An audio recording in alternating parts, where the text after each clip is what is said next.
નમસ્કાર વિદ્યાર્થી મિત્રો, સ્વાગત છે આપ સર્વ વિદ્યાર્થી મિત્રોનું તમારી પોતાની YouTube channel ocean coaching classes ની અંદર. વિદ્યાર્થી મિત્રો, દ્વિતીય સત્રાંત પરીક્ષાઓ ખૂબ જ નજીક આવી રહી છે અને દ્વિતીય સત્રાંત પરીક્ષાની તૈયારી કરવા માટે હું એટલે કે નિકુંજ બાથાણી આપણા માટે વિકાસ મૂલ્યાંકન લક્ષ્ય અસાઇનમેન્ટનું સંપૂર્ણ સોલ્યુશન આપણી ચેનલ ઉપર લઈને આવી ચૂક્યો છું. ધોરણ 8 સામાજિક વિજ્ઞાન વિષય અને પ્રશ્ન નંબર 5. આની અગાઉ છે આપણે પ્રશ્ન નંબર 1, 2, 3 અને 4 ના સોલ્યુશન જોઈ લીધા છે. આપણે પ્રશ્ન નંબર 5 નું ચેપ્ટર નંબર 19 નું સોલ્યુશન આજે આપણે જોવાના છીએ, જે આપણો આજનો છેલ્લો વિડિયો છે. આની પછી છે આદર્શ પ્રશ્નપત્રનું સોલ્યુશન હશે અથવા તો મોસ્ટ આઈએમપી પ્રશ્નપત્ર હશે, તમારા માટે અમે લઈને આવવાના છીએ. તો વિદ્યાર્થી મિત્રો, અસાઇનમેન્ટનું સંપૂર્ણ સોલ્યુશન જો ગમે તો લાઈક કરી દેજો, શેર કરી દેજો, સબસ્ક્રાઇબ કરી દેજો ચેનલની અંદર અને આપણી ચેનલ સાથે જોડાયેલા રહેજો. શરૂઆત કરીએ સોલ્યુશનની. તેની પહેલા તમારા માટે એક ખાસ વાત, જો વિડિયો યોગ્ય લાગે, સોલ્યુશન યોગ્ય લાગે તો એક કોમેન્ટ કરવાની છે, OCC is the best. શું? OCC is the best. આવી કોમેન્ટ કરવાની છે. ઓકે, સોલ્યુશન યોગ્ય લાગતું હોય તો માર્ગ સલામતી માટે વ્યક્તિગત જવાબદારીઓ કઈ કઈ છે તે જણાવવાની છે અને 4 મુદ્દા લખવાના છે, વધારે લખવાના નથી. તો માર્ગ સલામતી વ્યક્તિગત જવાબદારી વધુ છે. જે વાહનો ચલાવે છે તેને ડ્રાઇવિંગ લાયસન્સ મેળવવા માટે તાલીમ અને પરીક્ષણોમાંથી પસાર થવાનું હોય. ડ્રાઇવિંગ લાયસન્સ, વાહનોને લગતા અન્ય દસ્તાવેજો રાખવા ફરજિયાત છે. આપણી કેટલીક વ્યક્તિગત જવાબદારીઓ માર્ગ સલામતી માટે અત્યંત આવશ્યક છે, જે નીચે મુજબ છે. પહેલું, રાહદારીએ શું કરવાનું છે?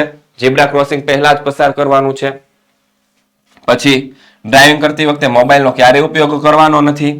પછી સીટ બેલ્ટ અકસ્માત કારમાં બેઠેલા વ્યક્તિઓના મૃત્યુની સંભાવના 60% થી ઘટાડે છે, આથી સીટ બેલ્ટ અવશ્ય પહેરવું. પછી સારી ગુણવત્તાવાળું હેલ્મેટ માથામાં ગંભીર ઈજા થવાની શક્યતામાં 70% ઘટાડો કરે છે, આથી ટુ વ્હીલર ચલાવતી વખતે માથાનું રક્ષણ કરવા માટે શું કરવાનું છે? હેલ્મેટ પહેરવાનું છે.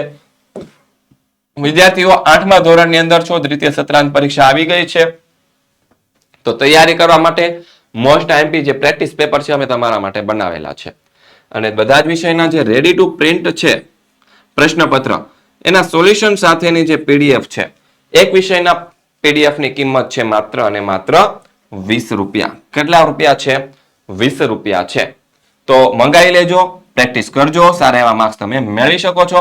અને જો આ વિડીયો કોઈ ક્લાસીસ, શાળા કે સંસ્થાના સંચાલક મિત્રો કે શિક્ષક મિત્રો જોઈ રહ્યા હોય, તેને પોતાની શાળા અને ક્લાસીસના લોગો અને નામ સાથે પ્રશ્નપત્ર છપાવવા માંગતા હોય, બનાવડાવવા માંગતા હોય, તો એક વિષયના પ્રશ્નપત્રની કિંમત માત્ર 20 રૂપિયા રાખી છે. કોન્ટેક્ટ નંબર આપણને આપેલો છે 7046222254. આ કોન્ટેક્ટ નંબર ઉપર કોન્ટેક્ટ કરીને તમે માહિતી મેળવી શકો છો. બીજો સવાલ, ટૂંકનોંધ લખો, શિક્ષણ અને આરોગ્ય ક્ષેત્રે સરકારની ભૂમિકા. શું છે? શિક્ષણ અને આરોગ્ય ક્ષેત્રે સરકારની ભૂમિકા. ઈસવીસન વર્ષ 2009માં કેન્દ્ર સરકારે બંધારણમાં દર્શાવ્યા અનુસાર 6 થી 14 વર્ષની જે વય જૂથના તમામ બાળકો માટે પ્રાથમિક શિક્ષણ મફત અને ફરજિયાત બનાવવામાં આવ્યું છે. આ કાયદા મુજબ આજે દરેક ગામમાં શું છે તો કે પ્રાથમિક શાળાઓ સ્થાપવામાં આવેલી છે અને સરકારે દરેક પ્રાથમિક શાળામાં વર્ગખંડો, પ્રયોગશાળા, પીવાનું ચોખ્ખું પાણી, વીજળી, શૌચાલય, મધ્યાહન ભોજનની પણ વ્યવસ્થા કરી છે. શિક્ષકો લાયકાત અને નિમણૂકના ધોરણે શાળાને આર્થિક સહાયરૂપ બને, અનુદાન વગેરે જોગવાઈઓ કરી છે અને કેટલીક માધ્યમિક શાળાઓ અને મહાશાળાઓનું સંચાલન પણ કરે છે. સરકારે કેટલીક ટેકનિકલ કોલેજોનું પણ સંચાલન કરે છે. આમ શિક્ષણ ક્ષેત્રે સરકારે મહત્વની ભૂમિકા ભજવી છે. ભારતમાં આરોગ્ય ક્ષેત્રે પણ ઘણી સારી એવી પ્રગતિ થઈ છે. સરકારે બાળકોના આરોગ્યની ખાસ તકેદારી રૂપે છે બાળ રસી કાર્યક્રમ શરૂ કર્યો. એક કાર્યક્રમ અનુસાર OVP એટલે કે પોલિયો માટે, BCG ની રસી ક્ષય માટે, હેપેટાઇટિસ B ની ક્ષતિ ઝેરી કમળા માટે અને DPT એટલે કે ડિપ્થેરિયા મોટી ઉધરસ ધનુર માટે ઓરી ટાઇફોઇડ વિરોધી રસી છે વગેરે રસીઓ આપીને બાળકોના આરોગ્યમાં સુધારો કરી શકાયો છે. સરકારના પ્રયત્નથી ઘણા રોગો પર આપણે નિયંત્રણ સાધી શક્યા છે. ગુજરાત સરકારે મહિલાઓના આરોગ્ય માટે મમતા કાર્યક્રમમાં સગર્ભા માતાની નોંધણી કરીને તેને મમતા કાર્ડ આપવામાં આવે છે. સગર્ભા મહિલાના આરોગ્યના નિયમિત તપાસ કરીને સારવાર અને બાળકના જન્મ પછી રસીકરણ કાર્યક્રમ છે તેના દ્વારા માતા અને બાળકને તંદુરસ્તીની કાળજી લેવામાં આવે. રાજ્યના મોટા ગામોમાં પ્રાથમિક આરોગ્ય કેન્દ્ર, તાલુકા અને જિલ્લા મથકે શહેરોમાં સરકારી હોસ્પિટલો ચલાવવામાં આવે. આમ આરોગ્ય ક્ષેત્રે છે સરકારે પ્રશંસનીય ભૂમિકા ભજવેલી છે. પછી કેવા સંજોગોમાં રાજકીય સ્વતંત્રતાનો કોઈ અર્થ રહેતો નથી?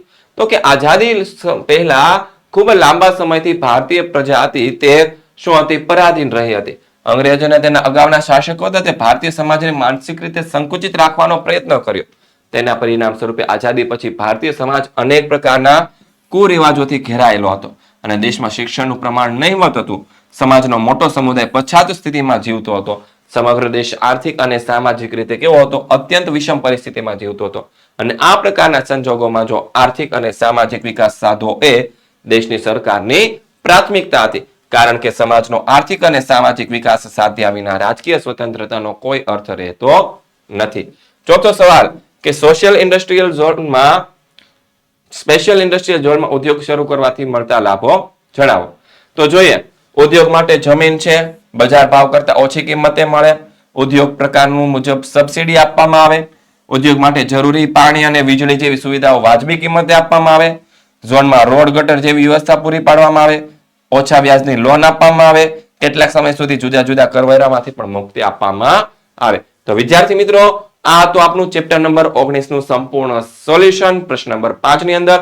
અહીં આપણું આજે ધોરણ 8 નું વિકાસ મૂલ્યાંકન લક્ષી અસાઇનમેન્ટ છે સંપૂર્ણપણે પૂર્ણ થાય છે. તમારી ધોરણ 8 ની પરીક્ષાની તૈયારી કરવા માટે હજી પણ બીજા વિડીયો આપણી ચેનલ ઉપર આવવાના છે. જો એ જોવા હોય તો સબસ્ક્રાઇબ બટન દબી દેજો. બાજુમાં આપેલું બેલ આઇકન પણ દબી દેજો, જેથી કરીને તમે સારામાં સારા વિડીયો છે તે મેળવી શકો, પરીક્ષાની સારી તૈયારીઓ કરી શકો.